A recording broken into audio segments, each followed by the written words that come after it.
اقرأ كتاب الله ترق Bismillahirrahmanirrahim. جنانه Bismillahirrahmanirrahim. Alhamdulillahi rabbil alamin. Nahmaduhu wa nasta'inu wa nastaghfiruh. Wa na'udzu billahi min shururi anfusina wa min sayyiati a'malina. May yahdihillahu fala mudilla lahu wa man yudlil fala hadiya lahu. Asyhadu an la ilaha illallah wahdahu la syarika lahu wa asyhadu anna Muhammadan abduhu wa rasuluh. Subhanaka la ilma lana illa ma 'allamtana innaka antal alimul hakim. Allahumma 'allimna ma yanfa'una wanfa'na bima 'allamtana wa zidna ilma. Allahumma ati anfusana taqwaha wa zakkiha anta khairu man zakkaha. Anta walijuha wa maulaha. Rabbi yassir wa la tu'assir, Rabbi tammi bil khair, amma ba'du. InsyaAllah malam ni kita sambung tadabbur surah Al-Baqarah. Kita sampai ayat 55. Sebelum kita sambung ayat 56, kita tengok antara pengajaran daripada ayat yang lepas. Daripada ayat yang lepas, Allah menyebut tentang nikmat-nikmat yang diberi kepada Bani Israel di zaman Nabi Musa. Tapi ayat ini turun kepada Bani Israel ataupun Yahudi di zaman Nabi Muhammad sallallahu alaihi wasallam. Supaya apa? Supaya kesilapan Bani Israel di zaman Musa tidak diulang oleh Bani Israel di zaman Nabi Muhammad sallallahu alaihi wasallam. Itu menunjukkan rahmatnya Allah kepada semua hamba-Nya, termasuklah bangsa ataupun makhluk yang paling kuat menentang Allah, yang paling degil bermusuh dengan Allah Subhanahu wa taala. Tetapi rahmat Allah tetap meliputi semua makhluknya. Jadi Allah ingatkan Yahudi yang ada di zaman Nabi supaya mereka beriman kepada Allah, beriman kepada Rasul. Antara caranya ialah dengan ingatlah kisah-kisah yang berlaku pada nenek moyang mereka dahulu di zaman Nabi Musa. Yang mana begitu banyak nikmat yang Allah beri kepada nenek moyang mereka dahulu, tapi akhirnya mereka tidak bersyukur kepada Allah. Dan mereka tetap kufur kepada Allah dan akhirnya Allah binasakan mereka. Jadi semoga dengan harapan peringatan ini memberi kebaikan kepada Yahudi di zaman Nabi sallallahu alaihi wasallam. Dan juga peringatan kepada Yahudi di zaman Nabi sebenarnya juga adalah pengajaran untuk kita semua. Supaya kita juga tidak menjadi seperti Yahudi di zaman Musa alaihissalam dan juga Yahudi di zaman Nabi Muhammad sallallahu alaihi wasallam. Yang mana pada asasnya ada persamaan, iaitu masing-masing ada nabi, masing-masing ada kitab daripada Allah Subhanahu wa taala, tetapi akhirnya menyimpang daripada kebenaran kerana tidak ingat nikmat-nikmat Allah yang begitu banyak dan begitu besar kepada mereka. Jadi ayat yang lepas daripada ayat 54 kan, A'udzubillahi minasyaitonir rajim. Wa iz qala Musa liqaumihi ya qaumi innakum zalamtum anfusakum bittikhazikumul ajla fatubu ila bari'ikum faqtulu anfusakum zalikum khairul lakum 'inda bari'ikum fataba 'alaikum innahu huwat tawwabur rahim. Antara pengajaran daripada ayat 54 ialah wajib ke atas setiap pendakwah, wajib ke atas setiap pendakwah menggunakan bahasa yang paling lembut dan menyentuh hati mad'u agar mereka bersedia mendengar mesej dakwah yang hendak disampaikan. Walaupun mad'u itu adalah yang paling jahat dan dosanya paling besar.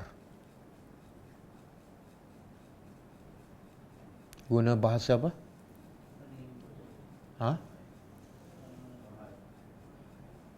Ya qaumi, wahai. Yang kedua, pengajaran kedua ialah Sesiapa sahaja yang melakukan kemungkaran ataupun maksiat, sebenarnya dia telah menzalimi diri sendiri. Sama ada meninggalkan solat, berbohong, mengumpat dan sebagainya. Jadi semua bentuk maksiat adalah bentuk kezaliman kepada diri sendiri.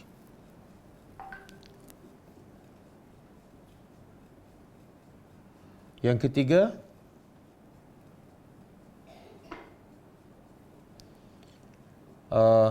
antara nikmat yang terbesar ialah bertaubat dan kembali kepada Allah, walaupun membawa kepada kematian. Antara nikmat terbesar ialah bertaubat dan kembali kepada Allah, walaupun membawa kepada kematian.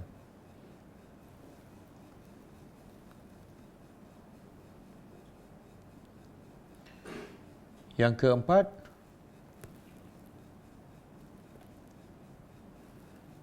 hidup bebas daripada dosa walaupun dalam musibah adalah jauh lebih baik dari hidup dalam dosa walaupun dalam nikmat.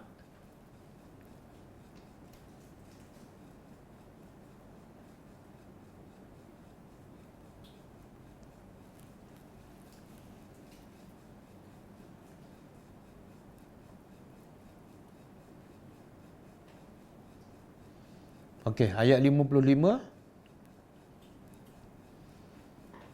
Wa iz qultum ya Musa lan nu'mina laka hatta narallaha jahratan fa akhadhatkumus sa'iqatu wa antum tanzurun. Pengajaran ayat 55 ialah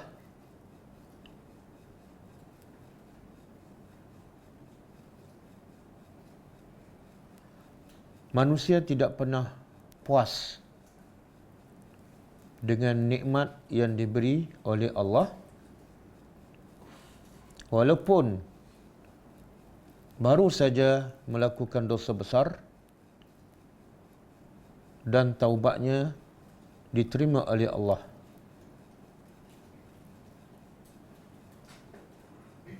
Ia akan terus melakukan dosa.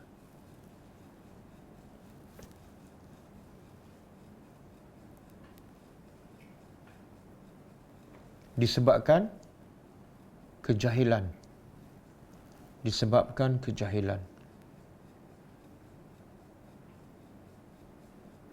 Yang kedua, setiap azab yang Allah timpakan kepada manusia di dunia adalah sebagai tanda rahmat Allah.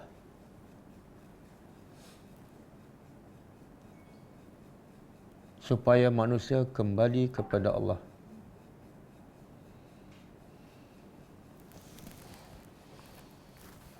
Okey.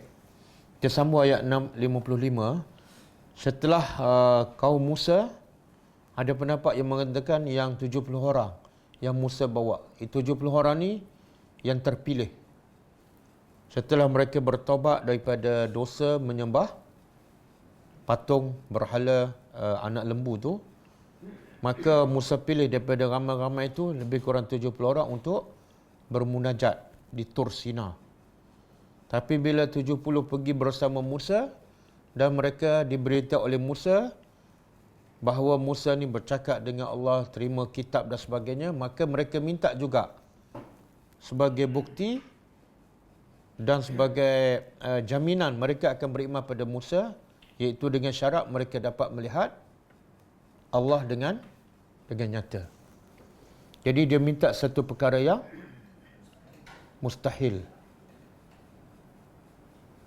Kemudian kesannya Allah turunkan halilintar ataupun petir.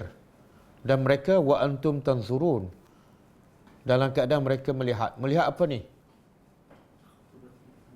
Ada dua. Satu melihat antara sesama mereka dipanah petir dan mati. Yang kedua, mereka melihat petir itu sendiri. Okey, lepas tu apa berlaku? Lepas mereka dipanah petir, apa yang berlaku? Kita sambung. Auzubillahi minasyaitonirrajim. Summa, kemudian, ba'asnakum, kami bangkitkan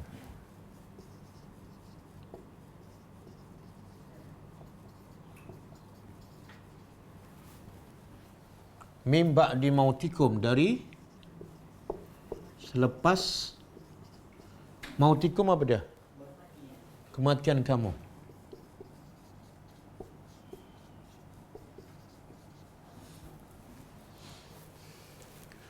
Kematian sebab apa ni?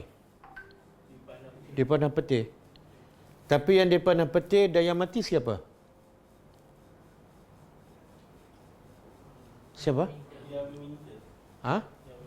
Yalah, Bani Israel yang mana ni? Yang di zaman Musa AS kan? Tapi Allah bercakap dengan siapa ni? Kami bangkitkan kamu selepas kematian kamu. Kamu ni balik pada siapa? Yang zaman Nabi kan? Padahal yang dipanah petir Yahudi lain, yang dihidupkan kembali Yahudi lain. Tapi kenapa Allah seolah menganggap yang dipanah petir Yahudi zaman Nabi? Apa sebabnya?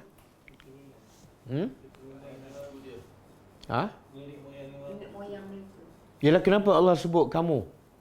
Yahudi ni tahu yang dipanah petir bukan mereka, nenek moyang mereka. Tapi kenapa Allah kata kamu?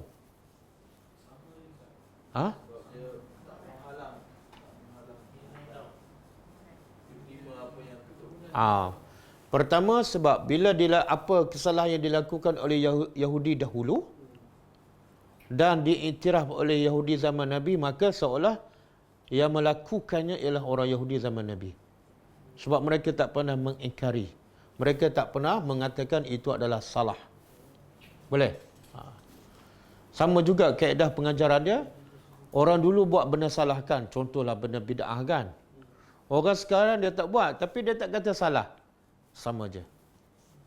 Dia akan jadi rakan kongsi, partner. Okey, la'allakum kita dah beritahu kan. Apa makna dia?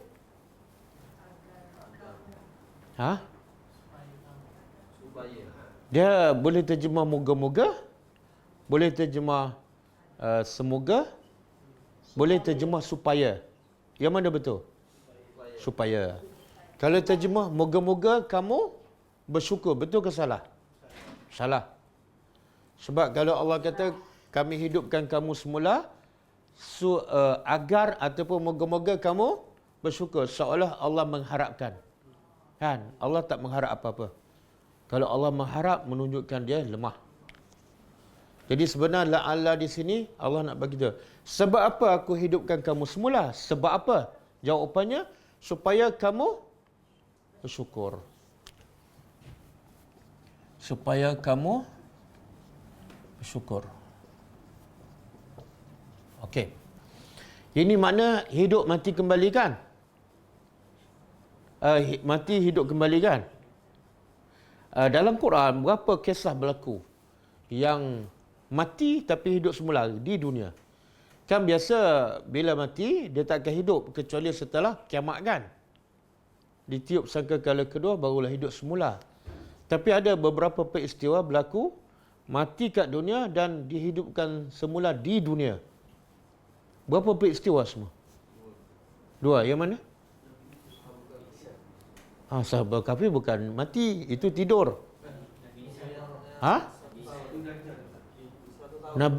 Nabi Isa? Nabi Isa, mukjizat dia ialah antaranya menghidupkan yang mati dalam kubur. Okey, lagi? Surah Baqarah, sapi. Kan yang Musa suruh sembelihkan untuk mencari siapa yang membunuh. Bila dia bunuh, bila sembelih lembu dia sembelih, maka dia ambil sebahagian potongan daripada lembu dan pukul mayat kan. Mayat yang dibunuh. Kemudian mayat itu hidup. 2, 3. Yang mati 100 tahun. Kan, alam tara ilal ladzina kharaju min diarihim wa hum ulufun hazaral maut. Itu beribu orang yang Allah matikan. Wa qala Allah mutu. Matilah. Lepas tu Allah hidupkan lagi. 3. Yang keempat. Yang keempat. Burung yang dicincang Nabi Ibrahim. Allah hidupkan burung yang dah mati di depan Nabi Ibrahim AS kan?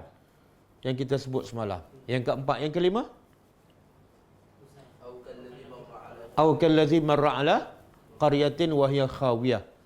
Seorang lelaki yang tengok satu kampung yang telah hancur, lalu dia bertanya, macam mana Allah boleh hidupkan semula negeri ini yang telah musnah? Jadi Allah nak buktikan, Allah matikan dia. Berapa lama? Fa amatahu Allahu mi'ata amin. Allah matikannya 100 tahun. Lepas mati Allah hidupkan balik. Lepas tu dia tengok apa sebelah dia? Ada 2 kan? Satu bukti dia macam tak mati. Iaitu makanan yang dia bersama dia 100 tahun yang lepas masih panas. Kalau teh ais tu sejuk lagi. Lepas tu sebelah pula keldai dah hancur, tulang dah hancur. Tapi Allah hidupkan depan mata dia. 4. Satu lagi? 5 dah. Ada lagi tak?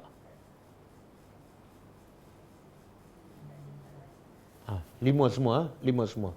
Semua dalam surah Baqarah. Semua dalam surah Baqarah. Kalau nak tahu, yang ni satu, ayat 56. Kemudian ayat 243. Kemudian ayat 259. Kemudian ayat 260. Satu lagi saya tak ingat ayat berapa. Ayat 56, ayat 243, ayat 259, ayat 260. Semuanya dalam surah Al-Baqarah.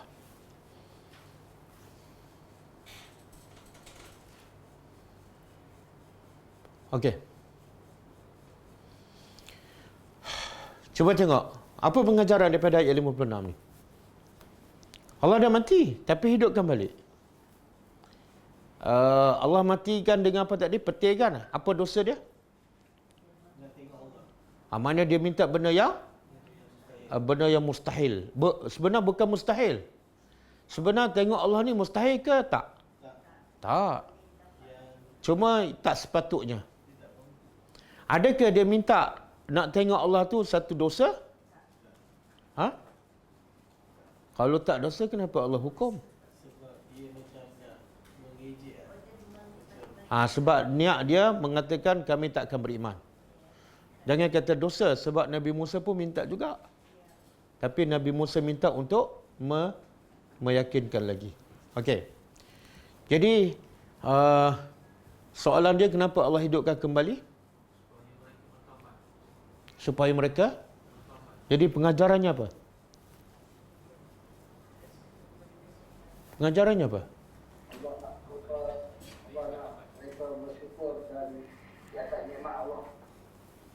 Pengajarannya ni Allah sangat sayang kepada hamba-Nya. Jahat macam mana, walaupun dah mati, Allah nak juga mereka bertaubat. Sampai tahap Allah hidupkan kembali. Hanya semata-mata supaya mereka taat. Allah ada kepentingan tak? Maksiat manusia sedikit pun tak memudaratkan Allah. Dan ketaatan manusia sedikit pun tak menambah manfaat untuk Allah. Jadi Allah tak ada kepentingan. Tapi semata-mata rahmat Allah. Jadi pengajaran untuk kita, jangan putus asa daripada rahmat Allah. Allah kata apa dalam surah ni? Ya ibadiyallazina asrafu ala anfusihim la taqnatu min rahmatillah. Innallaha yaghfiruz dzunuba jami'an. Jangan. Allah nak setiap masa, setiap ketika, di mana-mana supaya kita semua kembali kepada Allah. Tapi caranya apa? Salah satu cara Allah nak kita kembali pada ni, Allah bagi musibah, petir kan? Jadi petir itu sebenarnya nikmat tak? Mati itu sebenarnya nikmat tak? Nikmat.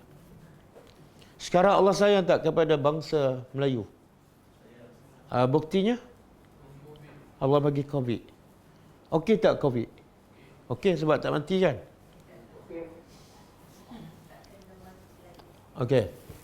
Kemudian wazallalna, dan kami telah zalalna kami telah naungi ataupun teduhi alaikum ke atas kamu al-ghamam. Ghamam apa dia? Awan.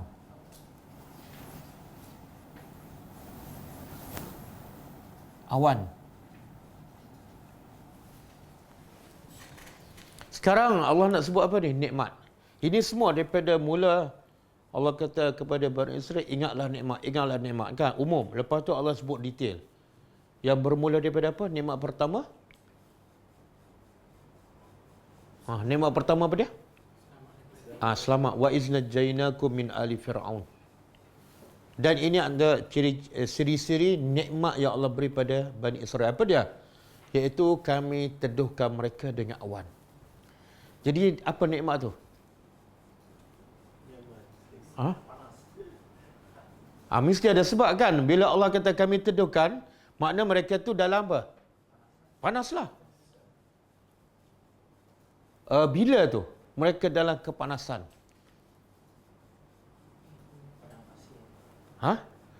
Bila mereka keluar daripada Mesir, mereka nak masuk ke Palestin.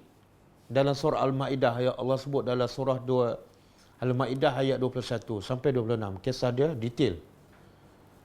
Musa kata kepada Bani Israel, masuklah ardi al-muqaddasah, bumi yang suci yang Allah telah wajibkan dekat atas kamu. Kan? Itulah tempat asal mereka. Kemudian apa jawab Bani Israel kepada Musa? Dia kata kami tak akan masuk. Sebab apa? Fiha qauman jabbarin, dalam di bumi Palestin ada kaum yang jahat. Nabi Musa kata, masuk berperang, Allah jamin kamu mesti akan menang. Dia kata apa? Kami tak akan masuk sehingga mereka keluar. Puak-puak Jabbar yang jahat tu keluar. Dah keluar baru kami masuk. Itu sebenar gambaran apa? Bukan belagak, penakut. Penakutlah. Kami tak akan masuk sebab apa? Dia kata itu puak-puak jahat. Sedangkan tengok Bani Israel ni. Dia tak tengok siapa yang perintah dia masuk. Tapi dia tengok di situ ada siapa. Makna apa tu? Bagi mereka Allah tu tak ada nilai. Kan? Perintah Allah tak penting. Yang penting siapa tu? Oh, tak boleh. Lepas tu yang kedua menggambarkan mereka takut. Bila mereka akan masuk? Keluar. Kan? Keluar baru masuk. Penakut sangatlah tu kan. Last kali dia kata apa?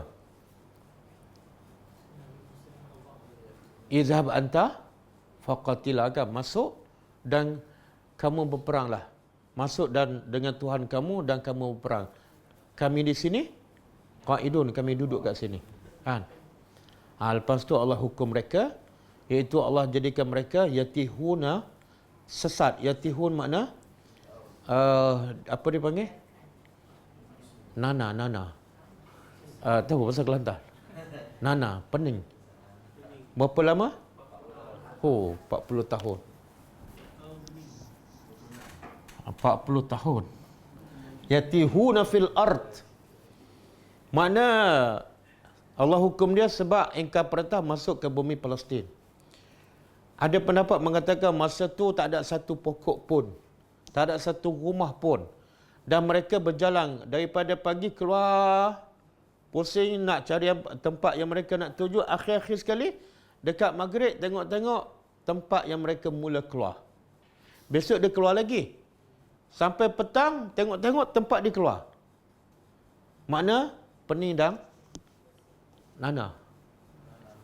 Berapa hari? Ya Allah. Kita PKP berapa tahun baru? Bersyukur.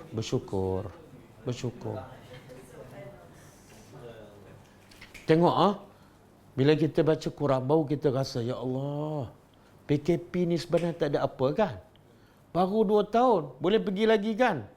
Boleh makan lagi. Ada pokok, ada rumah, ada aircon. Ini tak ada pokok ni. Rumah pun tak ada pendapat. Sebab tu bila tak ada pokok, tak ada rumah, apa dia? Panas. Ini nikmat ni. Kami teduhkan. Saya nak tanya, bila kita panas ni, bila dalam panas matahari kan, apa yang kita cari? Pokok kan? Pokok.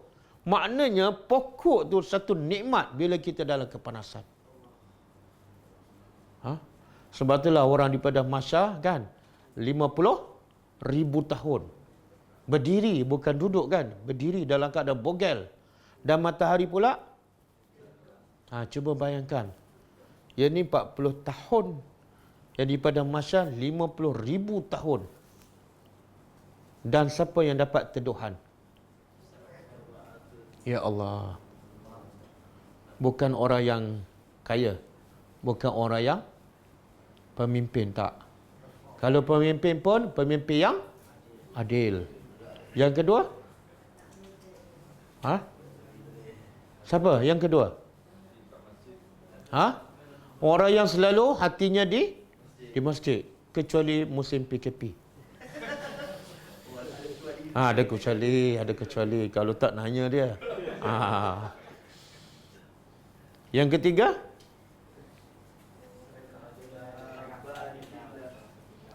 Dua orang yang berkasih sayang kerana Allah. Jumpa kerana Allah. Berpisah pun kerana Allah. Datang jauh-jauh jumpa kawan, bukan nak pinjam duit, bukan nak pinjam kereta. Nak tanya khabar, apa khabar? Macam mana iman kamu hari ini? Okey, semua okey, dia pun balik. Kan?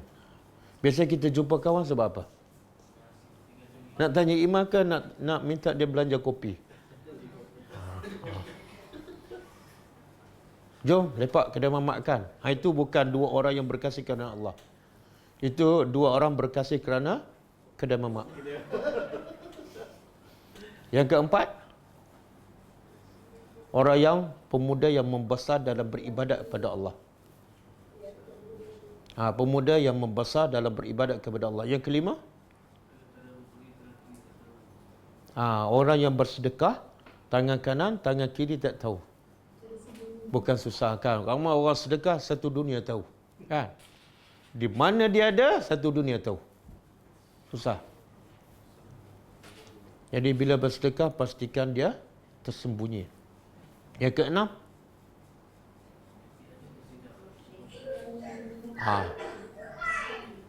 lelaki yang muda dia ajak berzina oleh wanita yang cantik dan kaya. Dah nak berzina dah, tak ada halangan apa-apa, pintu pun dah tutup. Tak ada siapa nampak. CCTV pun dah rusak dah. Iman dia yang kuat, dia kata apa? Inni akhafullah. Aku takut pada Allah. Yang ni dapat bayangan aras. Dan nak berzina ni. Tapi kekuatan iman dia boleh lawan. Dia kata aku takut pada Allah. Dia bangun. Tapi syaratnya apa? Lelaki tu muda. Kalau orang tua kan. Orang tua apa tu perempuan ajak berzina. Saya takut pada Allah. Padahal dia tak larat.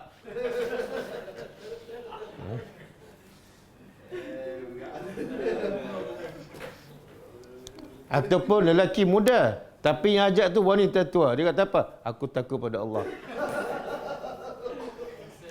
Itu tak masuk. Tak masuk.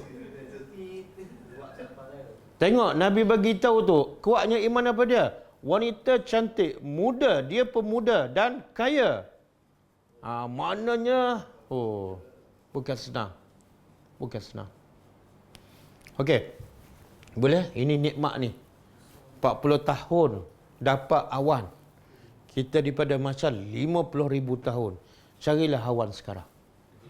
Carilah awan sekarang. Yang ketujuh. Yang ketujuh. Apa dia? Dia berzikir seorang-seorang. Berzikir seorang-seorang menangis. Bukan senang. Ramai yang berzikir depan orang kan, dah menangis. Munajat perdana, dah menangis pun perdana.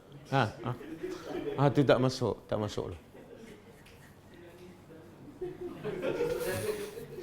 Ini dia seorang-seorang zikir tengah malam, tak ada siapa tahu menangis. Kan? Bukan senang. Jadi ingatlah nikmat Allah. Bani Israel 40 tahun. Allah bagi nikmat apa? Awan tu satu nikmat besar. Jadi kita PKP ni kan baru 2 tahun. Sabarlah. Ha. Rumah masih ada, aircon pula kan. Okey, yang kedua, nikmat kedua, wa anzalna, dan kami turunkan alaikum, ke atas kamu, al-manna. Al-manna, manna, apa dia manna?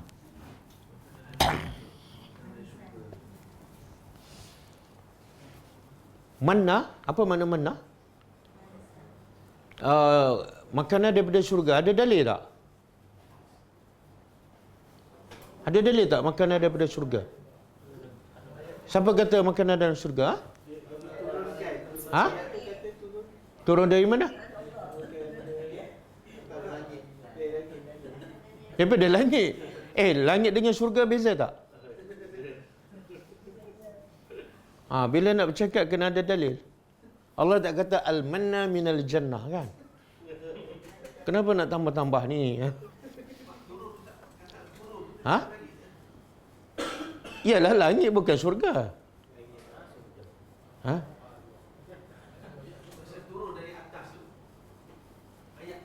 Jadi hujan turun daripada syurga ke awan? Kan hujan turun kan? Syurga ke awan? Quran turun daripada atas kan? Daripada syurga ke daripada Allah?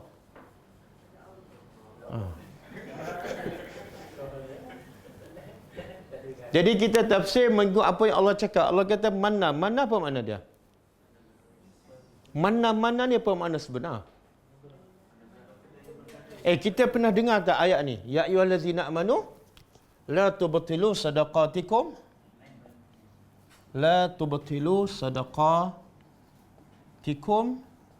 bil manni wal adha. Pernah dengar? Wahai orang beriman, jangan kamu batalkan pahala sedekah kamu. Tengok Allah nak ingatkan.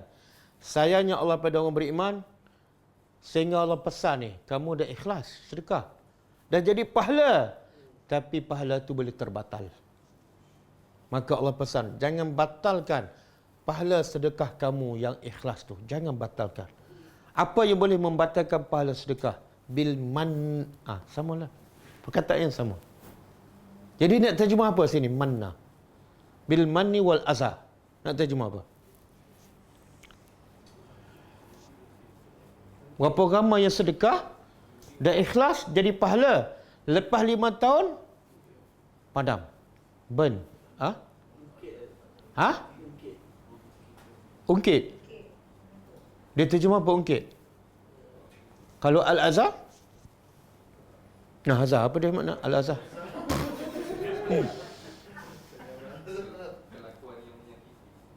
Apa beza ni? Ya? Manna dia terjemah ungkit kan? Sebenarnya manna ni dalam masyarakat Allah sebut juga dalam surah Ali Imran. Allah kata laqad mannallahu 'alal mu'minin. Sesungguhnya Allah telah menganugerahkan. Jadi manna ni sebenarnya makna dia anugerah. Kalau isim dia panggil minnatun. Anugerah. Jadi di sini maksud manna ialah, asalnya ialah dalam tafsir dia kata apa ni, madu. Tapi madu dalam bahasa Arab makna dia apa? Perkataan Arab? Asal musaffa. Tapi kenapa Allah guna perkataan manna? Sebab madu ni dianugerah oleh Allah. Maksud anugerah ialah Bani Israel tak payah, susah payah. Makna pagi-pagi turun madu daripada langit. Makan. Daripada mula terbit fajar sampai terbit matahari. Kemudian petang pula turun salwa. Salwa apa dia? Burung. Kan dia dah tengah sesak ni. Nak rumah pun tak ada, nak kerja pun tak boleh. Jadi Allah bagi nikmat apa dah? Satu, teduh. Yang kedua, ada makanan. Boleh? Cuma kita nak faham, kenapa Allah guna perkataan manna, iaitu anugerah. mereka dapat dengan senang, tanpa susah payah. Tak payah beli, tak payah tanam, tak payah siram, tak payah tunggu, tak payah apa. Maka itu dipanggil manna. Okey. Yang ni pula kenapa dipanggil manna? Jangan batalkan pahala sedekah kamu dengan manna. Iaitu bila kita bagi sedekah, kita rasa ini anugerah saya kepada awak. Batal. Boleh faham? Dia terjemah apa tadi? Mengukit sama lah tu. Ini ingat tak 5 tahun yang lepas, awak miskin. Saya bagi tu dia bagi mana? Iaitu anugerah saya. Batal pahala. Kan biasa orang sedekah macam tu kan. Saya bagi. Usaha saya. Itu mengukitlah tu. Kalau saya tak bantu ni, awak tak tahu jadi apa. Kan? Wal azah ni menyakitkan. Mana kita menyakitkan orang yang kita bantu. Sampai kadang-kadang kita malukan dia. Depan orang ramai kita kata, dia ini pakcik dulu miskin. Lepas saya bantu ni alhamdulillah. Malu tak dia? Itu azah. Batal pahala. Okey?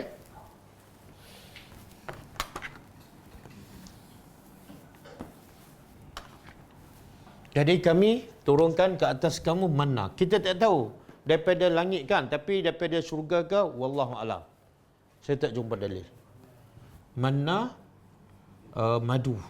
Tapi makna asal dia anugerah. Wassalwah dan burung. Nama burung ni disebut dalam tafsir Sumani. Okey, lepas tu Allah kata apa? Kulu makanlah oleh kamu. Allah tak kata berjalan, Allah tak kata usaha. Allah kata makan terus. Sebab apa? Yang dia dapat ialah manna. Tak payah susah payah. Makalah min tayyibat dari apa yang baik.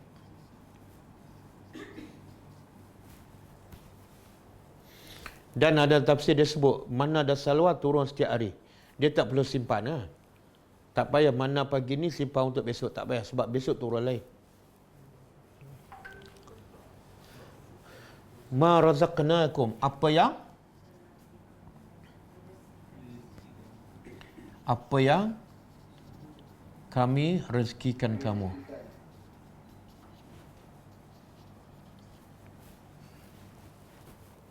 Mana rezeki daripada siapa?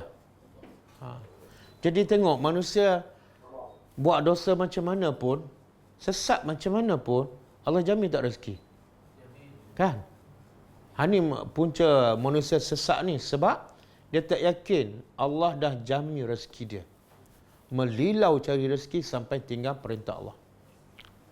Lagi PKP, lagi risaukan pasal rezeki. Bukan risau tak solat, bukan risau buka aurat. Dan risau benda yang telah dijamin. Okey, kemudian Allah kata wa ma zalamuna, dan tidak mereka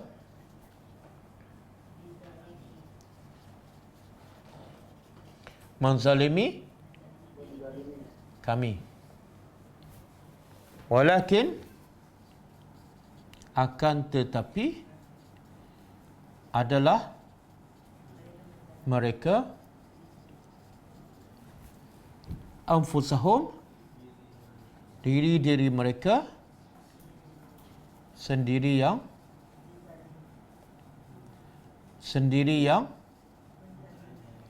zalim. Apa yang Allah nak bagi tahu ni? Mereka tidak menzalimi kami. Makna apa tu? Bani Israel ada tak buat kezaliman? Ada tak? Apa kezaliman dia ni?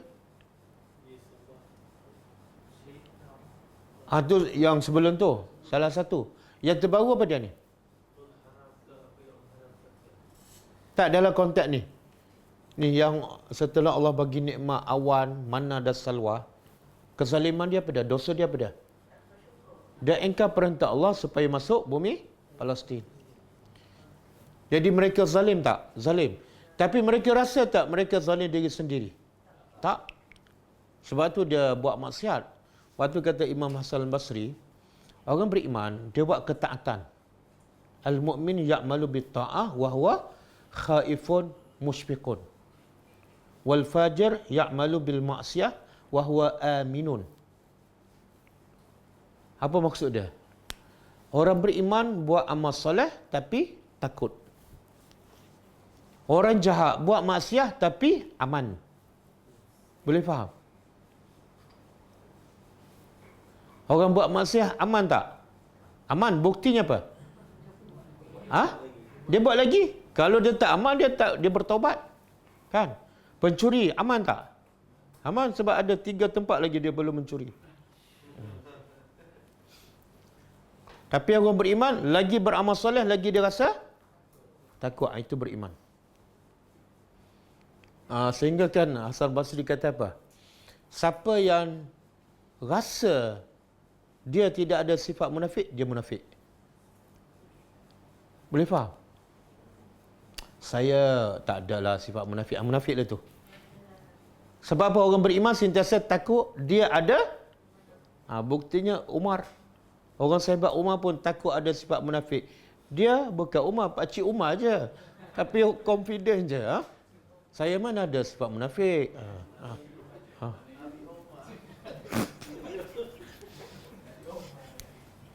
Okey. Jadi Bani Israel sama dengan Bani Melayu. Bila buat dosa, dia rasa dia tak zalim diri sendiri, maka Allah nak betulkan. Mereka sebenarnya tak zalim pada aku. Maksiat mereka, syirik mereka, kufur mereka sikit pun tak memudaratkan aku. Tetapi sebenarnya mereka zalim pada diri sendiri. Sedarlah. Lagi bertambah dosa, lagi cuma orang tak nampak kan? Orang tak nampak.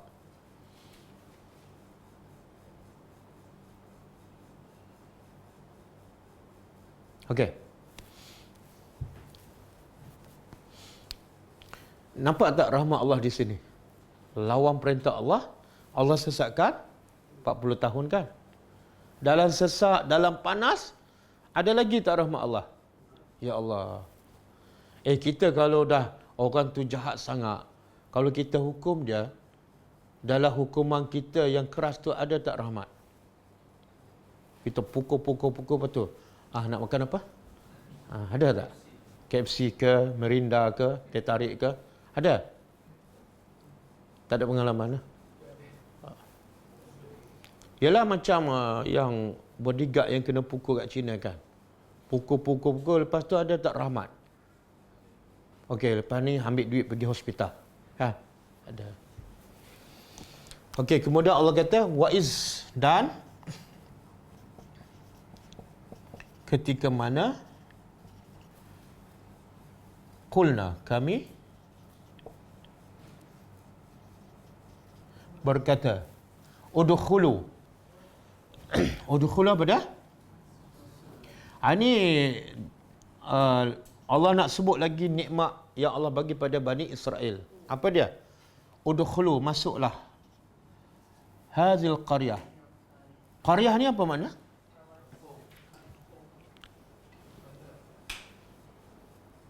Dia qaryah dalam bahasa Arab ialah satu tempat yang ada orang, sama ada kecil ataupun besar. Cuma sekarang di negara Arab kalau besar dia tak panggil qaryah, dia panggil Madinah. Tapi sebenarnya qaryah dalam bahasa Arab sama ada dia kecil ke, besar ke, orang sedikit ke ramai, dia panggil qaryah. Masuklah negeri ini. Negeri mana ni? Ada pendapat mengatakan ia adalah Palestin. Fakulu, maka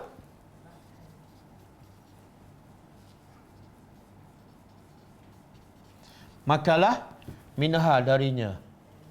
Dari apa? Dari negeri ini. Haitsu syi'tum, mengikut syi'tum, kehendak kamu. Ragadan, apa dah? Sepuasnya. Tengok.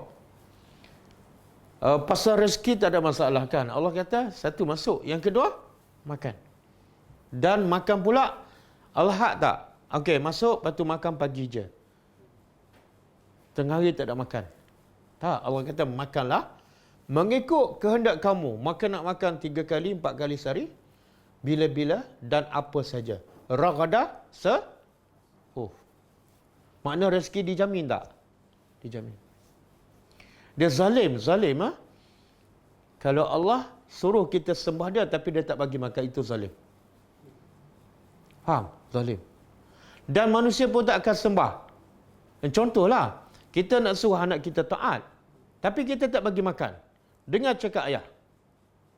Ayah tak akan bagi makan. Dengar cakap je. Anak akan taat tak? Tak. Kalau nak suruh dia dengar cakap kita, bagi makan dulu. Bagi makan dulu. Macam orang miskin lah. Solat dulu, baru saya bagi duit. Dia solat tak? Kalau solat pun dia tipu lah. Jadi syarat nak suruh manusia beriman, settlekan dulu masalah makan minum dia. Kemudian wadkhulul baba, dan masuklah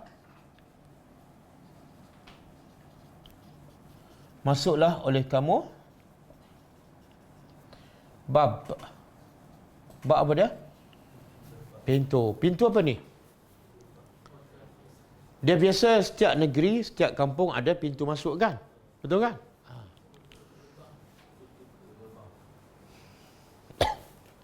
Dia terjemah apa? Pintu gerbang. Dalam bahasa al-bab, pintu je, jangan tambah. Pintu masuklah. Kalau kita nak masuk ke Kelantan, pintu masuknya apa dia? Gomusai. Kalau nak masuk Terengganu, pintu masuk apa dia?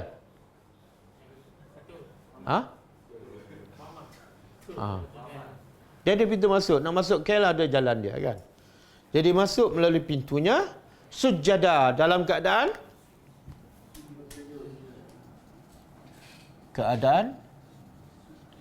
sujud. Kemudian waqulu, dan sebutlah apa? Hittah apa makna? Hittah ni daripada hatta makna dipadamkan. Di sini maksudnya ialah ighfir lana, ampunkan dosa kami. Panjang kan? Tapi sepatah je. Allah suruh sebut sepatah je. Tengok itu gambaran apa tu? Allah tak kata bila masuk bacalah syair kan? Baca dulu saja tiga rangkap ke apa? Tak. Sepatah hittah. Pengajarannya apa? Sebenarnya perintah Allah ni benda yang paling mudah, simple je. Allah tak akan beban benda yang susah. Kita yang menyusahkan diri. Sebab tu Allah nak bagi tahu ni, walaupun perintah Allah senang, tapi akhirnya manusia menjadikan dia susah. Nanti dia saya tengok dia sebut dalam ayat apa ni. Akhirnya dia ikut tak perintah Allah ni. Okey, kita habiskan. Masuk dan sebut hittah, iaitu ampunkan dosa kami. Allah pun bagi jaminan. Naghfir lakum, kami akan ampunkan dosa kamu. Kami akan ampunkan khatayakum, dosa-dosa kamu.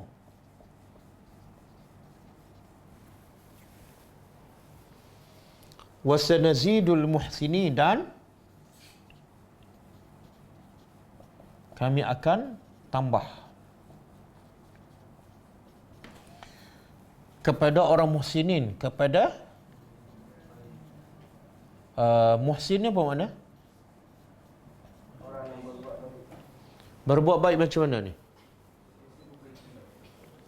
Dia muhsin ni daripada perkataan apa? Kalau fa'il ahsana, kalau masdar ihsan. Okey. Bila kita tahu asal perkataan, baru kita jelas sebenarnya apa makna muhsinin. Apa makna ihsan?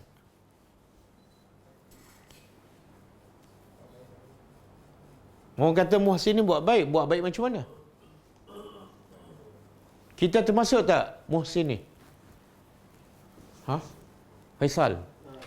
Faisalani, ada dua Faisal malam ni. Termasuk tak orang muhsinin? InsyaAllah belum masuk tu. Baru nak masuk. Kalau dah masuk, Alhamdulillah.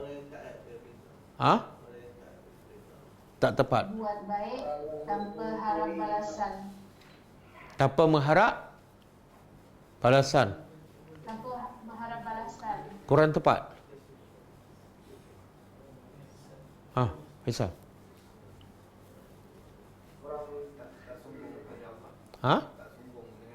Tak tepat. Tak sombong, ada perkataan lain. Tawaduk. Buat dengan ikhlas tak?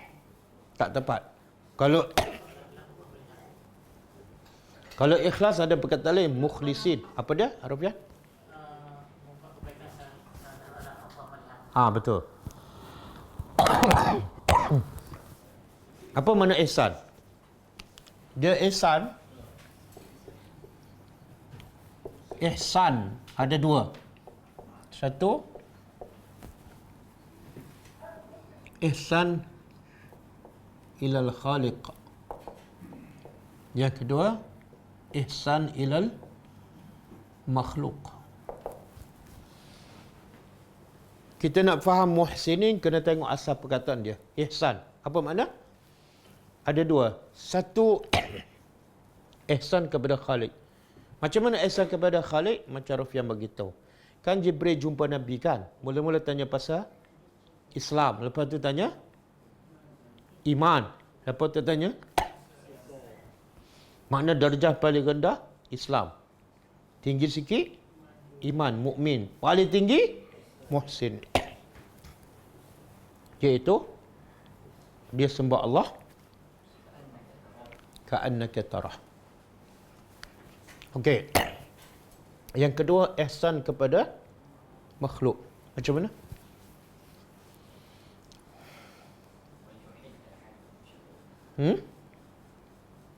Macam mana ihsan kepada makhluk?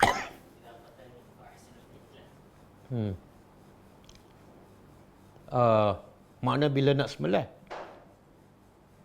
ni buat baik pada orang, itu baik pada binatang. Kalau orang bagi gulai pada kita, kita bagi tom yam, kita ihsan tak? Tak. Ihsan ialah yang paling baik ialah kita buat baik kepada orang yang buat jahat pada kita. Macam Nabi pergi Taif kan? Nabi buat baik tak? Tapi orang Taif buat apa? Paling batu. Lepas tu Nabi buat apa? Buat baik pada orang buat jahat, itu ihsan yang paling tinggi. Kalau setakat kita buat baik pada orang buat baik, itu bukan ihsan, itu balas pada budi, kan? Sebab kamu bagi tom yam saya semalam, saya bagi kari kepala ikan. Adil kan? Itu balas. Kita bagi tom yam, orang tak balas, besok bagi lagi. Orang tak balas, minggu depan bagi lagi. Ihsan. Orang letak sampah depan rumah kita, kita nak jadi muhsin, buat apa? Ambil sampah dia yang diletak depan rumah kita, tolong buang dalam baku sampah. Lepas tu besok dia letak lagi, ambil lagi buang baku sampah. Boleh macam tu? Lepas tu lagi ihsan apa dia? Besok kita bagi buah apple. Saya nak tanya, kalau kita selalu buat baik pada orang buat jahat, akhirnya dia berhenti tak buat jahat? Kenapa? Dia malu. Kenapa aku teruk sangat ni? Teruk sangat aku buat jahat pada orang sangat baik. Dia berhenti. Tapi kalau dia letak sampah depan rumah kita, kita pun ambil sampah kita tak depan rumah dia. Dia berhenti. Dah berhenti tak? Tak. Dia lawan lagi. Lepas tu ada siapa ni? Imam Hasan Basri. Bila dia dengar ada orang kutuk dia, dia suruh pembantu dia pergi hantar rutab. Kemudian orang yang mengumpat dia, orang kutuk dia, dia katanya, ini sebab apa dia bagi ni? Sebab semalam kamu bagi hadiah pada Imam Hasan Basri. Aku tak pernah bagi hadiah pada dia. Tak kamu bagi. Semalam kamu kutuk dia kan? Bila kamu kutuk dia, kamu bagi pahala kamu pada dia. Jadi dia nak balaslah budi kamu. Besok dia berhenti mengumpat. Kenapa? Tapi kalau dia mengumpat, ingat kamu seorang ke boleh mengumpat? Aku 10 kali boleh mengumpat. Dia berhenti tak mengumpat? Okey? Jadi Allah akan tambah kepada muhsin ni. Tambah apa ni? Tambah yang terbaik ialah rahmat Allah. Dan kita ingat pada ayat ni. Kita masuk syurga dengan apa? Rahmat Allah. Bagaimana nak dapat rahmat Allah? Sentiasa jadi muhsin ini. Buat baik pada Allah dan buat baik pada makhluk. Di situ kamu akan dapat rahmat Allah. Apa dalil?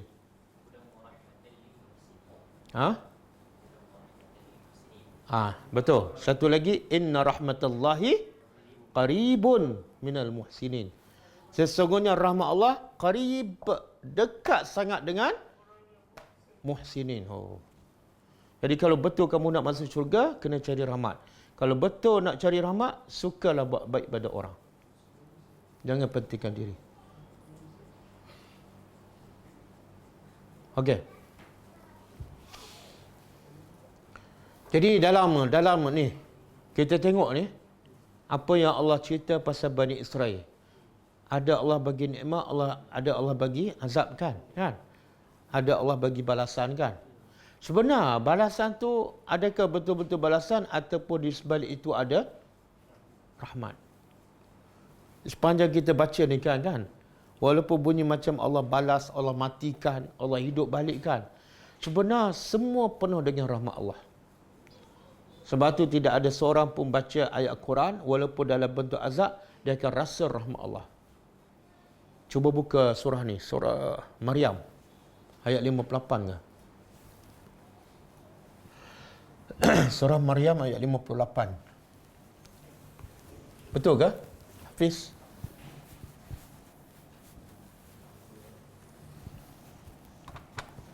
Hafiz? Hafiz yang hafal Quran lah. Bukan Hafiz nama.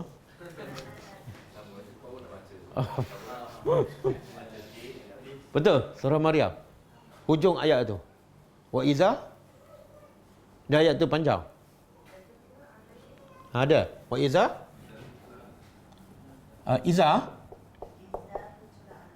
Iza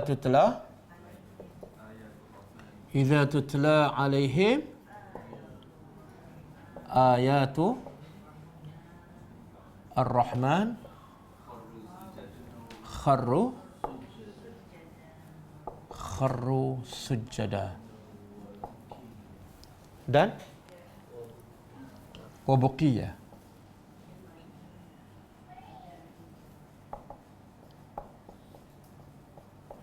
Cuba terjemah. Iza tutlah dibaca alaihim kata mereka ayatul Rahman. Ayat-ayat. Tengok. Allah kata apa? Allah sandarkan ayat tu kepada siapa? Allah tak kata ayatullah. Allah tak kata ayatul Quran. Tapi ayatul Rahman. Apa maksud tu? Sebelum tu apa makna ayat? Tanda-tanda kebesaran Allah. Apa dia? Semua ayat Quran. Semua ayat Quran adalah tanda kebesaran Allah. Kemudian Allah sandarkan pula ayat itu kepada Ar-Rahman. Maksud apa tu? Semua ayat-ayat Al-Quran adalah ada rahmat Allah di situ. Sebab dia datang daripada Allah yang Maha Penyayang. Walaupun Allah sebut wailul likulli humazatil lumazah. Celakalah bagi pengumpat. Ayat tu ada rahmat Allah. Di mana rahmat Allah? Sebab Allah sayang, Allah tak nak kamu celaka, Allah bagi amaran. Celakalah bagi pengumpat. Supaya apa? supaya kamu jangan mengumpat. Rahmat tak? Rahmat. Lagi dahsyat Allah sebut azab neraka, lagi besar rahmat Allah kepada kita. Boleh? Sebab tu orang beriman bila dibaca ayat Ar-Rahman, apa sikapnya? Kharru, terus tersungkur sujud dan bukiya dan menangis. Kenapa ni? Sebab rasa ya Allah, sayangnya Allah kepada hamba-Nya. Setiap ayat ada rahmat Allah. Kita belum sampaikan. Ada tak setiap kali baca ayat Quran, tunduk, sujud, menangis? Ada? Oh, susah nak jawab lah.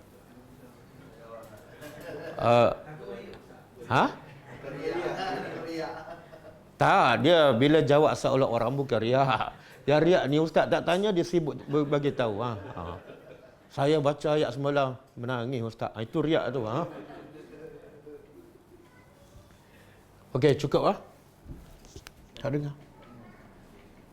Ada soalan tak daripada Zoom? Ya? Tak dengar, kuat sikit. Faris, soalan tak clear Faris. Tadi Ramadan tadi selawat. Ya? Ramadan tadi kata kena sujud selawat. Ya. Ya. Ada gambar menara ke? Ada gambar menara tak? Ada sujud. Ada. Zaman Nabi tak ada gambar menara. Baris pun tak ada. Titik pun tak ada. Tapi mereka sujud. Kita siap ada baris, ada titik, ada menara. Kadang-kadang tak sujud. Dia hukum sujud tilawah ni, hukum dia sunat. Kalau kita tak sujud, salah tak? Tak salah. Sebab ada riwayat mengatakan Umar Ibn Khattab, ada ketika dia tak sujud. Ada ketika dia sujud, menunjukkan hukumnya adalah sunat. Tapi orang macam Umar kan, kalau jumpa ayat yang ada sujud tilawah dan dia tak sujud, tak ada masalah. Sebab apa? Hidupnya sentiasa tunduk kepada Al-Quran. 24 jam. Kan? Tapi kehidupan kita banyak yang tak tunduk kepada Al-Quran. Tiba-tiba jumpa ayat sujud, kita yang pertama sujudkan. Jadi macam... Okey. Ada soalan lain? Kalau nak sujud tu macam ni Ustaz. Kalau macam kita tengah tilawah duduk kan, Ya. kita terus sujud dia macam tu. Cara kita nak sujud tu. Dia ada pendapat ulama' dia kata Kita sedang berdasarkan hadis al-ajru ala qadri masyaqqah. Pahala, ganjaran pahala tu berdasarkan sekadar susahnya kita melakukan ibadat. Jadi ada pendapat ulama' kata kalau kita duduk, kita bangun, turun. Mana lebih susah, lebih banyak pahala. Tapi kalau kita sambil duduk dan kita baca, kita nak sujud daripada tempat kita duduk, tak salah. Yang penting sujud. Dia kalau kita baca, kita sujud. sujudlah tak payah tak. Kalau orang baca dan orang yang baca tu sujud, kita juga disunatkan sujud. Tapi kalau dia baca, dia tak sujud, kita jangan lebih sujud daripada kuah. Bila orang baca sujud, baru kita sujud. Kalau orang baca tak sujud, kita jangan sujud.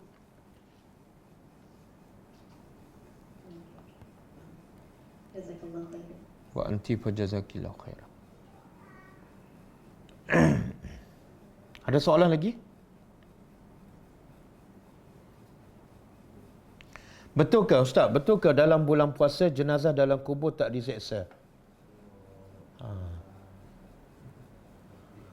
Nak tahu betul tak betul, kita tunggu masuk dalam kubur. Sebenarnya tak ada dalil, tak ada dalil. Tak ada dalil. Kalau ikut hadis Nabi, Nabi kata dalam kubur ni dia dua keadaan sahaja.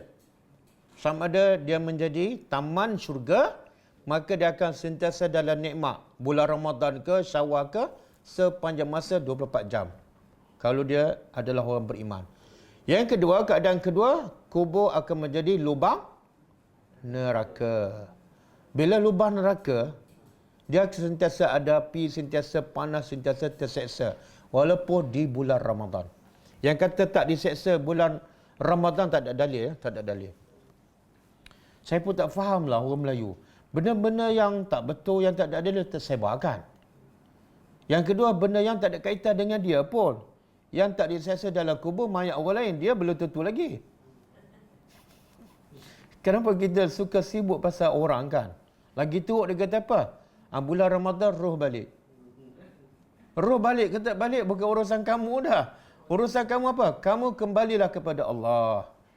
Tadabburlah Al-Quran.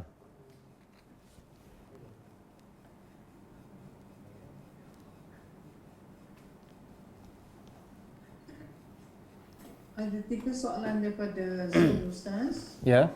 Daripada Raftah Hisam. Betulkah boleh ganti sujud tilawah dengan Subhanallah, Alhamdulillah, Allahu Akbar? Tak ada dalil. Tak ada dalil. Bila sebab sujud ni hukumnya apa? Sujud tilawah. Sunat. Sunat bila buat dapat pahala, kalau tak buat tak dosa, apa nak ganti-gantinya? Pelik sungguh. Ada juga pendapat mengatakan bila masuk masjid kan, dia kalau tak nak solat tahiyatul masjid, dia kata ganti dengan zikir, pun tidak ada dalil.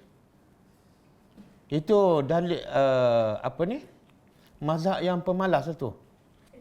Dia malas solat sunat, dia ganti dengan zikir, padahal tak ada dalil pun.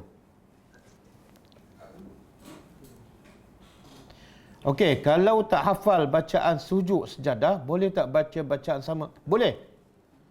Bacaan yang standard, bacaan dalam semua sujud. Sujud dalam solat, sujud dalam sujud tilawah, sujud apa lagi? Sujud syukur. Bacaan yang standard ialah Subhana Rabbiyal A'la. Boleh. Kalau kita tak hafal, doa sujud tilawah yang panjang tu. Soalan kedua daripada Zoom, daripada Nur Mahmudah. Assalamualaikum Ustaz. Bagaimana nak kaitkan mengharap rahmat Allah dan mardatillah versus mengharap pahala, sawab atau ajar?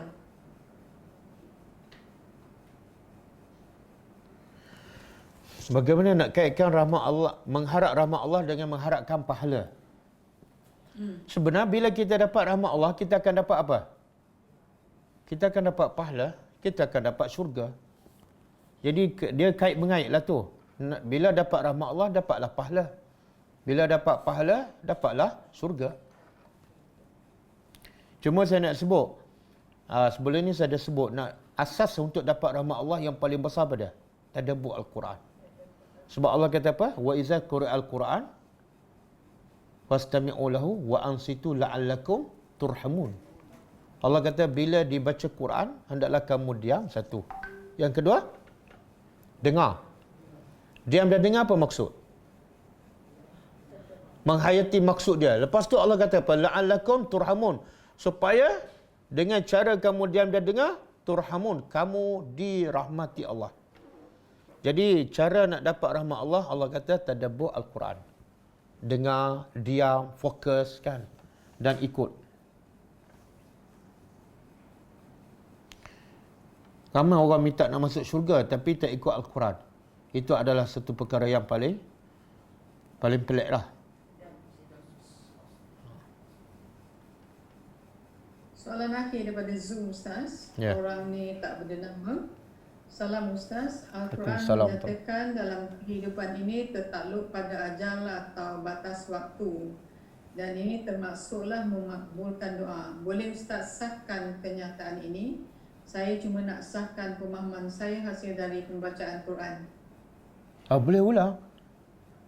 Boleh ulang soalan.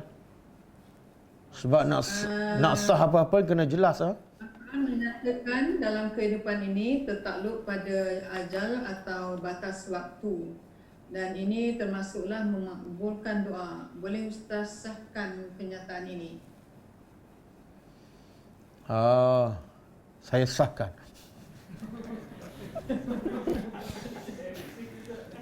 Saya sahkan.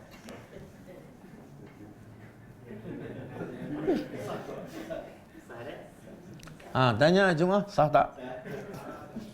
Okey, semua jemaah kata sah. Okey, ada soalan lain? Ustaz, yang dikatakan masuk ke dalam pintu gerbang dalam keadaan rukuk, dalam keadaan sujud tu macam mana Ustaz? Dan semua sujud tu Ustaz? Okey. Sujud. Dalam bahasa Arab, sujud apa makna dia? Letak muka tempat kaki lah. Itu makna sujud. Tapi ada juga ulama mengatakan sujud di situ makna dia tunduk hormat. Sebagaimana ketika Allah perintah kepada malaikat sujud kepada Adam, kan? Ada mengatakan itu bukan sujud letak muka di tanah, tapi sujud tunduk hormat. Tapi kalau ikut pendapat Syekh Shalih Utsaimin, Allah ni dia bukan setakat tahu bahasa, dia pencipta bahasa. Kan? Jadi Allah lebih tahu perkataan apa yang sesuai digunakan. Kalau makna tunduk, Allah tak akan guna perkataan sujud lah. Allah guna rukuk. Allah guna perkataan ihtiram, hormat, kan? Jadi bila Allah guna sujud, maksud Allah nak sujud lah. Kenapa nak tukar pada makna tunduk ataupun hormat? Oh, dia kata tak boleh. Manusia sujud kepada manusia syirik. Tak. Betul, manusia sujud pada manusia syirik. Tapi kalau manusia sujud pada manusia sebab arahan Allah, ibadat, bukan syirik. Sebab yang suruh tu, dia sujud kerana Allah suruh, bukan kerana dia nak sembah manusia. Boleh? Jadi yang sama juga yang ni, Allah kata masuklah ke Palestin dengan cara sujud. Sujud, mana muka tak kat bawah lah. Yang pendapat kedua mengatakan dalam keadaan tunduk. Okey? Dia dengar tak? Bani Israel tak. Dia masuk cara apa? Dia mengesok. Dia letak punggung dan mengesok. Dia mengesok. Satu. Yang kedua, Allah kata apa? Sebut hittah. Dia tak dengar juga. Dia tambah satu huruf lagi. Hittah ada berapa huruf? Hittah ada berapa huruf? 4 ke 3? 4 ke 3? 3 ke 4? 4. Hittah. Kan ada sabdukan 4 kan? Bani Israel tak nak ikut. Dia tambah satu lagi. Dia bukan tambah, dia tukar huruf. Hintah. Nun. Hintah. Kalau hittah mana dia? Ampunkan kami. Tapi bila dia tambah nun, hintah makna apa? Gandum. Tengok. Allah nak bagi tu perangai manusia ni. Allah suruh benda mudah, tapi dia nak ubah juga. Kadang-kadang dia ubah. Kadang-kadang dia buat benda yang lagi susah. Masuk dalam keadaan sujud dengan mengesok. Mana lebih mudah? Itulah perangai manusia. Dia bukan tak nak buat perintah Allah sebab susah, tapi sebab tak sesuai dengan nafsu. Buktinya, yang dia buat lagi susah. Allah suruh solat fajar 2 rakaat aja. Tapi dia tinggal solat fajar, dia pergi panjat gunung. 10 jam, kan? Perangai manusia. Macam itulah Bani Israel.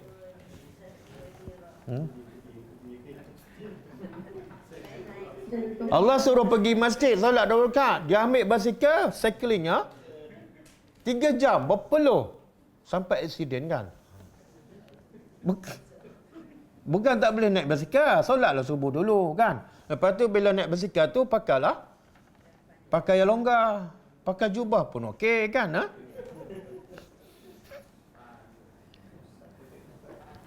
Okey, ada soalan lain? Terima kasih Ustaz. Sama-sama. Soalan dari Zoom, Gani, Assalamualaikum Ustaz. Ada Ustaz mengatakan Al-Quran diturun dengan 2 cara. Cara pertama, Al-Quran sekaligus dari langit 7 hingga langit 1. Kemudian yang kedua, ianya disampai dengan cara sedikit demi sedikit kepada Nabi. Dia bagi dari surah Al-Qadar ayat 1. Betul ke Ustaz? Koi. Ni macam nak akad nikah je, betul ke tak? Sah ke tak? Okey. Pasal cara turun Al-Quran ada 2 pendapat lah. Pertama, Quran turun 2 peringkat. Pertama daripada Lauh Mahfuz ke langit dunia. Turun berapa banyak? 3 sekaligus, 30 juzuk. Daripada Lauh Mahfuz ke langit dunia. Kemudian daripada dunia, turun kepada Nabi Muhammad secara berperingkat selama 23 tahun. Ada dalil? Ada dalil, tapi hadis yang dhaif. Hadis daripada Ibnu Abbas, tapi hadis itu dhaif. Maka kata Syekh Shalih Utsaimin, pendapat yang paling kuat ialah Quran sebenarnya turun satu peringkat je, iaitu beransur-ansur daripada Lauh Mahfuz kepada Nabi Muhammad 23 tahun. Ya Allah kata inna anzalnahu fi lailatul qadri, bukan turun sekaligus, permulaan turun Al-Quran pada malam Al-Qadar. Iqra. Kan? Dia sebenarnya bila kita baca dan kita ikut dalil, kita rasa tenang, rasa puas. Sebab apa? Dalil sahih. Bila tak ada dalil, kita tak ikut. Oh, lega. Kenapa nak ikut benda yang tak jelaskan ataupun ta'if? Wallahu a'lam.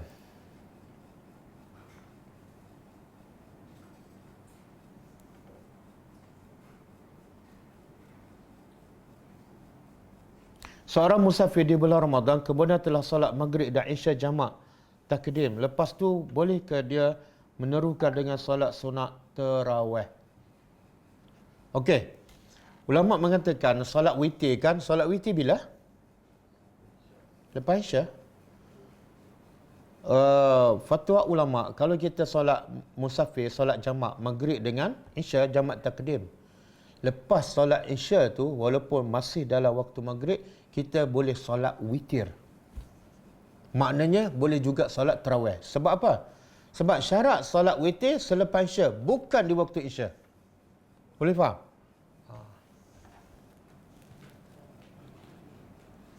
Wallahu a'lam.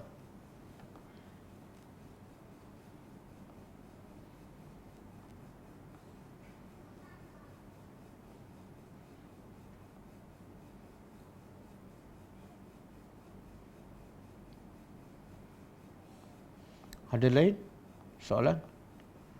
Assalamualaikum Ustaz. Saya nak tanya contoh ibu saya sedekah dekat orang tapi bagi tahu dekat anak. Salah tak? Itu dikira riak tak? Niat ibu nak bagi contoh dekat anak supaya rajin sedekah.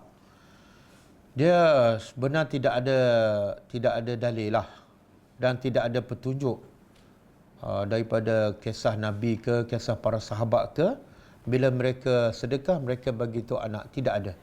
Maknanya bila tidak ada, makna mereka tak buat lah, kan?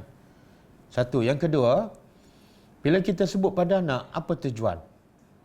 Kalau betul tujuan kita nak supaya anak kita bersedekah, sebenarnya kalau nak mendorong anak bersedekah, cerita siapa yang paling baik, yang bagi motivasi pada dia? Cerita apa? Cerita kita ke cerita orang-orang dulu? Kita sedekah cuek je. Kan? Orang dulu macam Abu Bakar sedekah semua. Umar sedekah separuh, kan? Abdul Rahman bin Auf sedekah hebat. Barulah dia akan terdorong dan dia tak akan sedekah sikit. Tapi kalau bagi kita, contoh kita, mak sedekah dah RM10. Kan? Lepas tu kita pula ada masalah lain. Mak sedekah tapi tak tutup aurat. Lagilah dia akan petikaikan. Jadi sebab tu ulama kata kalau nak buat contoh, buatlah contoh orang yang dah mati. Kenapa? Sebab orang mati tak akan riak. Ada tak orang mati riak? Tak ada. Tapi kita ni orang hidup, hebat macam mana susah, kan? Mak ni sejak kahwin dengan abahmu ni selalu sedekah. Susah nak hilangkan rasa riak, kan? Lepas tu anak kita pula cerita pada kawan dia, kan? Jadi sebaik-baik buatlah contoh yang jauh lebih baik daripada kita, khususnya orang yang telah mati.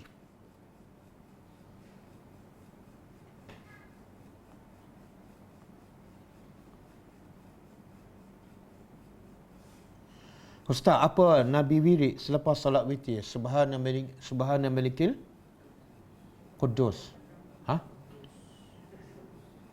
Betul kan? Oh, dia ada. Subhana malikil Qudus.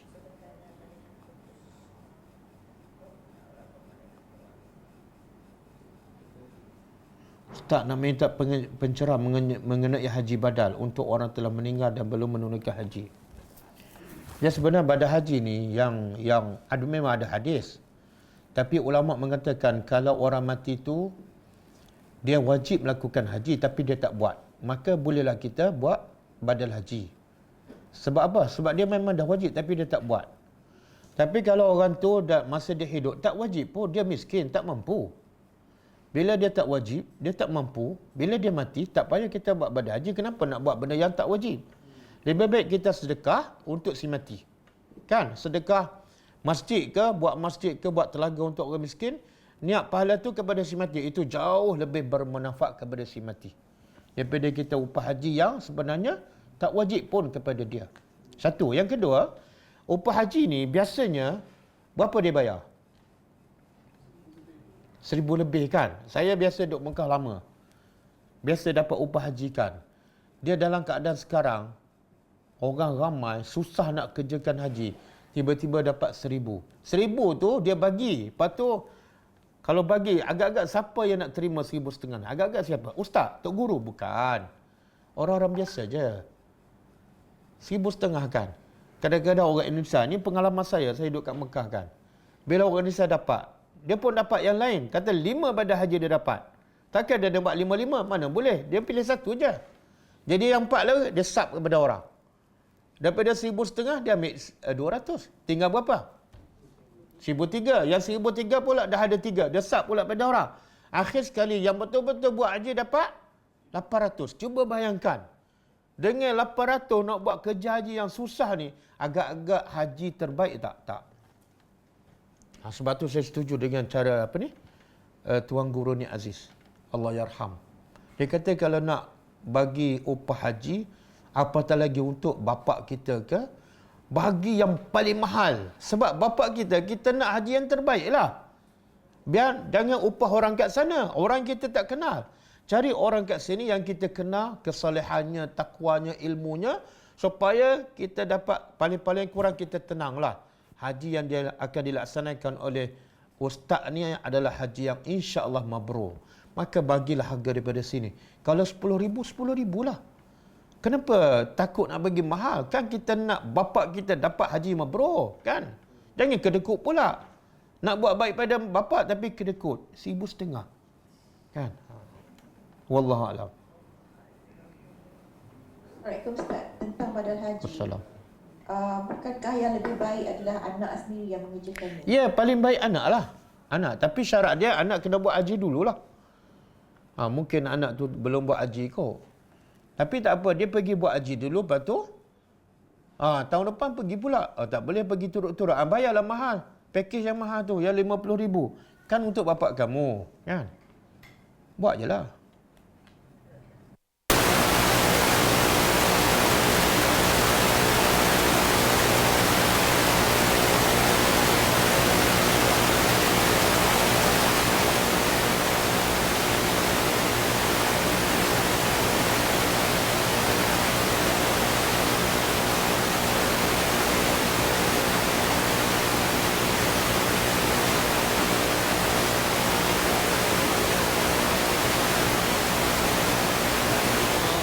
كتاب الله ترقى جنانه وتنى العظيم الأجر والغفران